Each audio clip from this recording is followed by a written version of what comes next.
Now, speaking of real people's lives, we're going to move on to sort of a breaking story that's come out overnight, which is Vladimir Putin has given a speech which is seems to have been ad-libbed. I wasn't reading out from anywhere, and it's pretty stark staring bonkers. Now, he's been talking about he's going to mobilize Russian military, and what that actually means is he's going to mobilize reserves. So people who were in the military and who retired because they are old or crook are going to get call-up papers in the next few days, and he's going to hurl them at the guns in Ukraine in the hope that that might turn the tide of the war in his favor.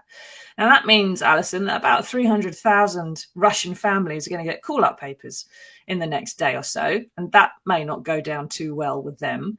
But also, he's talking about Russia's territorial integrity coming under threat by Ukrainian forces armed by the West. And he's basically accusing the West of using Ukraine as a proxy to attack Russia and threaten their integrity.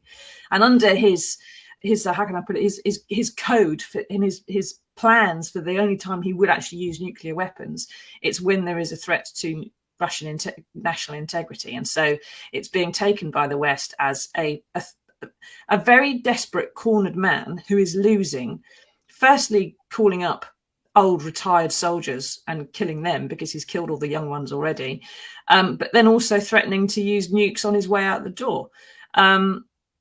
Is that, how can I put it? Is that how it's going to look? Is that how it's going to play? Or is this just, do you think this is just a cornered lunatic saying lunatic things? I think there's a great story about Vladimir Putin. Apparently what turned him into the man that he was when he was very young, and he lived in these sort of rundown block of flats in sort of some grim place.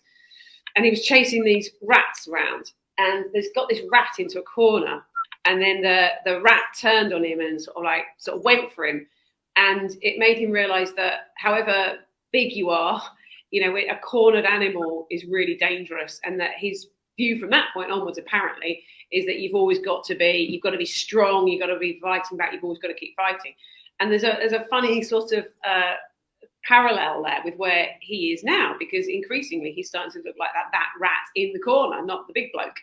And the concern, of course, is that he will do something, in a last ditch attempt, he could do something horrendous.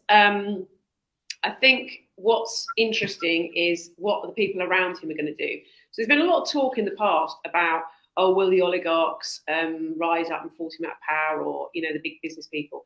I'm not necessarily certain that was ever really going to happen, because those people have got their money and most of them have left the country and they're kind of quite disconnected. It's whether those people right at the heart of the regime are likely to do anything. Because quite frankly, I think this is the only way this is going to play out now, is somebody on the inside takes steps against Putin. The ordinary people, I think, because you've got to remember, they don't hear any of the news that we hear, so they don't know about, not really don't know about the detail, the numbers of people that have been killed and the atrocities and the mass graves. They don't know about any of that stuff. So it's really going to be down to that inner circle, and are they really prepared to take that massive, massive risk to try and take on Putin? Exactly, and he's like a lot of strong men and politicians not long ago from this parish, he tends to surround himself with people who agree with him.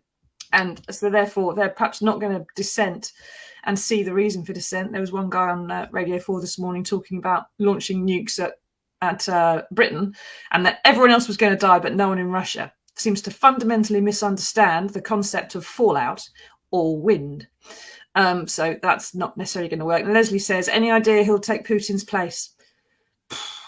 If he is dethroned in a coup, someone more sane who has decided to stage a coup. If he just finally succumbs to whatever his health problems are, could be just another lunatic, just like he is, who needs to establish themselves as a strong man very quickly. So we'll have to see, won't we? But there was no alternative but to fight him in Ukraine, because otherwise he would be on our doorstep. So there we go. He would. The thing is, I think we can be. I don't think we should be scared of Putin. I think we should be concerned about Putin. That's sort of slightly different things, because he's just a nasty little bully. And nasty little bullies want people to be scared of them. So we need to be aware of him. We need to think about how we're going to deal with this. But being scared of him is what we want. And we've got to be on the front foot. And we've got to be thinking, we've got to be looking at how we can keep that unity. Because it's only by the West being unified that we will ultimately defeat him, and we will defeat him, like we've successfully defeated other nasty little bullies in the past. So, but that's through unity. Exactly, and he's not going to be able to use nuclear weapons without it being seen by satellites in space that he's fueling the missile silos, and there's lots of movements and so on. So people will see long before he actually has to do a launch that's what's happening. And you've got to remember that those people around him will be thinking, what does this look like afterwards? If they're thinking, okay, Putin's going to be gone at some point, what does that mean for me? And so they'll all be thinking about, right, what's my best next step? And that's war. It means their skin's falling off. Yeah, exactly. So that's what's coming for everybody. Beta radiation. Some things I wish I didn't know.